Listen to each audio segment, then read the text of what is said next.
Hola amigos, we're back.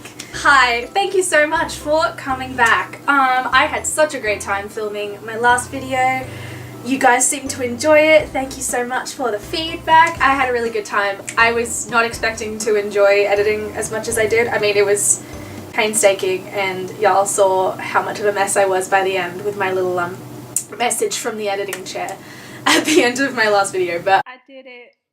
I had a really good time, and I'm glad you guys are wanting to see more videos. So I did a little poll on Instagram asking if you guys wanted to see my Q&A or the audition story of getting into AMDA, and I think it was like a 76% vote straight to audition story. So that's what we're doing today. But for those of you who did vote for Q&A, oh god, I did something. Oh no. I've got notes here and they've all just disappeared. I've got it, it's fine. For those of you who did vote for the Q&A, don't worry, I'll be doing that next whenever I decide to film again. So if you have any questions for me, keep them until then and I will do them in a big video for you all, because I really want to do a Q&A so I don't actually have to prompt my own talking for a little while. Yeah. Okay, I think I've rambled enough. I guess we just get into it. So I auditioned for AMDA on the 16th of June 2018, so last year, and as it so happens, it's really, I did not plan this and it's really weird. I only realised like maybe a month ago. I'm actually flying out from Australia to go on the 16th of June of 2019, so I think that's really funny, really quite cool fun fact. Also, sorry, yeah, I've got notes so I don't muck up this story, because otherwise it's just going to be very rambly and we don't need another super rambly video. So let's get started. On the 15th of June I flew to Sydney because the audition started at 9 AM I believe in the morning, and there was just not a flight that I would be able to get down there and to the venue quick enough. So I flew down the night before, stayed at my grandma's house who lives in like suburban Sydney, so I was up at 6 AM anyway on a train into the city. I took like 3 trains actually, I had to just change all the friggin' time. So yeah, I arrived in the city. It then took me frigging years to find the place because I'm useless. I'm so bad with directions, it's not even funny. But yeah, I did get lost. It was fine because it was a sort of audition where it was like check-in started at a certain time, but then the auditions didn't start for a while after that. So it was all good. I think registration started at like 9 and I think I arrived, and then auditions at 10, and then I think I arrived at about 9:15. So it was fine.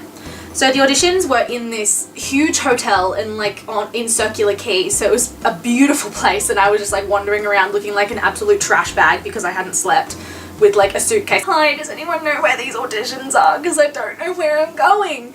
So that was great. I had a great time. Eventually I found the audition place and checked in, and all that was consisting of the check-in process was like writing your name and the term you intended on starting in. I really wish, if I had known I would actually be talking about this on the internet, I would have like taken photos and videos while I was there, but I didn't, so I've got none. I'm so sorry. You've just got to listen to me and trust me. So I checked in, and then we got sent to this little waiting room which had like little sandwiches and cakes and stuff, which if I had not been as nervous as I was, I would have gone ham on that. I think I literally had like a glass of orange juice and that was it, because I was so nervous. So yeah, I ended up waiting in there for like until 10, which was so painstaking because like there was nothing to do. Everyone else at that audition had brought a parent, and I was the only one who didn't bring a parent, because everyone else who auditioned actually was still in high school. A bit weird. And I was just sort of sitting in a corner because there weren't enough chairs. So I was just sitting in a corner with my huge book. Actually, I'm gonna go get my book and show you guys what my audition book looks like. So this big boy is my audition binder. So I got this binder from Kmart for like $3, and it was honestly one of the best decisions of my life. It's essentially literally just a, how many rings? 3-ring binder. I think this is like the 2-inch thickness. And I just have, oh, this is not high enough, okay. I just have all my sheet music for different songs that I could possibly use for an audition in here. So yeah, I can do another whole video on like this folder and how I organize it and what I keep in here.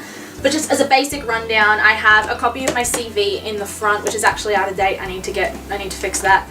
And just lots of songs. So I was sitting in the waiting room just flicking through this, looking like a weirdo, because everyone else has just brought like a small display folder with their piece in it, and I'm like, hi! This took up like 98% of my suitcase. It's so heavy too. I have some weird stuff in here. Yeah, that's a whole video. Oh, that was loud. Then at 10, one of the admissions directors came in and he did this big presentation about like life at AMDA, and basically I'm pretty sure it's the videos you can see like on their websites and stuff. So he got us to ask some questions. He asked the parents questions, like anything we had about AMDA and what they were about and what you'd do if you got in and all that sort of thing. A lot of people asked about financial aid because obviously moving internationally is very expensive. And the info I got on my day, from what I can tell, everyone gets different information from what the people I've been talking to who have gotten in, and I've like asked what they heard at their audition.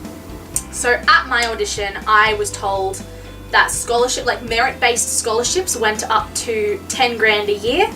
And then on top of that, you could apply for international financial aid, and that one's based on family income. So that's what I was told. Again, people seem to be hearing different things, but that's what I heard. So do with that what you will. That went for about 40 minutes, which is just another 40 minutes of me sitting being an absolute ball of nerves. So after that, we all went up together and we met the accompanist.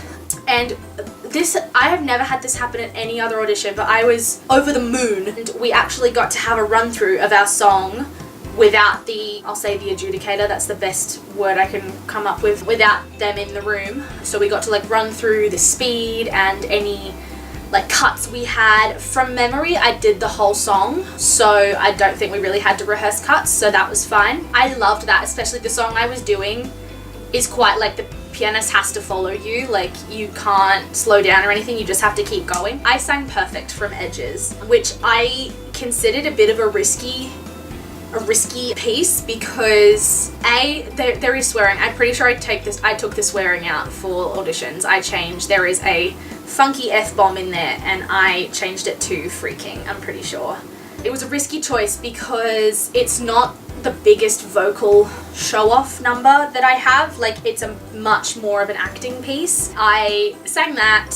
It was a good time. Ran through that with the pianist, accompanist, whatever you want to say.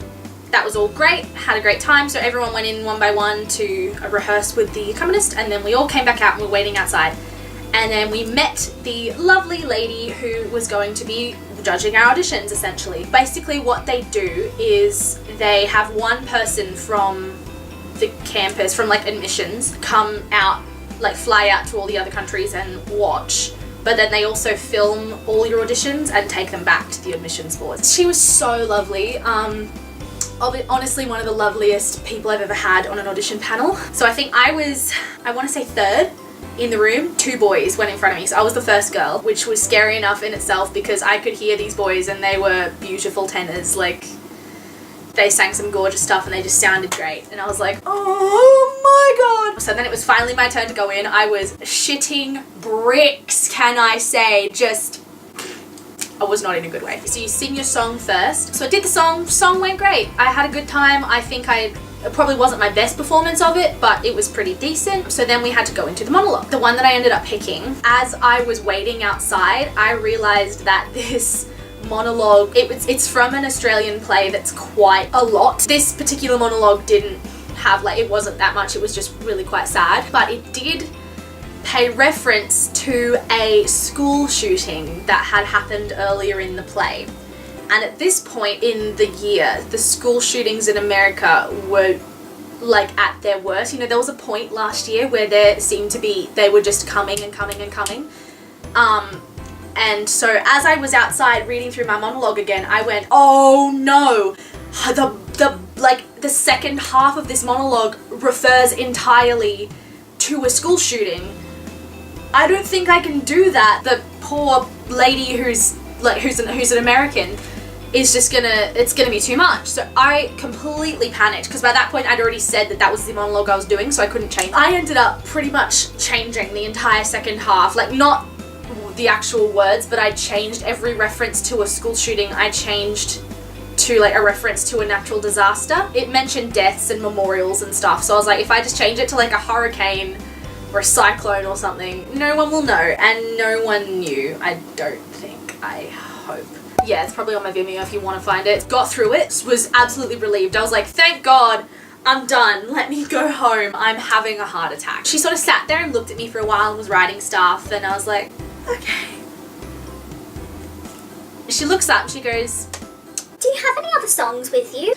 What? She's like, Yeah, I just want to hear if you can belt. at this point in my life, I had never properly belted before. I had tried and failed. She's like, oh, what belt pieces do you have? I don't really have any. Because I'm not a belter. Oh, I have When He Sees Me from Waitress. I could just do the end. And she was like, Yep, sounds great. okay, no worries. I did the last chorus. I honestly can't remember if it was good or not. I could not tell you, but I did it, and she was like, Yeah, that was great. Awesome. Thank you so much.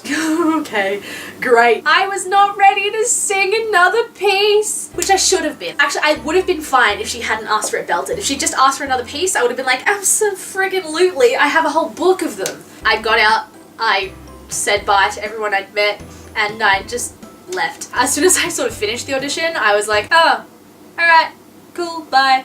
And I got on the train back to the airport, and I sat in the airport for 5 hours because my flight got cancelled, and then I flew home and completely forgot about it. So that was in June, and I did not think of it again until November when I got that email being like, hey, you got in. I was not expecting that. But yeah. So I think that's about it for the audition story. It was really not the most exciting audition in the world. It was pretty stock standard, but hopefully if you are wanting to audition for AMDA and you are curious about like how it works, that's my experience. But from what I can tell, every experience has been a little bit different depending on who's running it and who's there. And so thank you so much for watching. Because I already know how to do it, I'm gonna put in my Instagram bubble right here. Look at me go. It's really funny if I had forgotten how to do it and I couldn't do it, but I'm sure I figured it out. So let me know, and the next video I'm going to do is going to be a Q&A because a lot of you did want that as well. So I'll film that next week sometime. I will put a call out on Instagram asking for questions for you all. Thank you guys for coming back. I'm sorry that this is probably just as memey as my first video. Maybe not quite as memey. Alright, I'll see you next time. Peace out, Fambalam.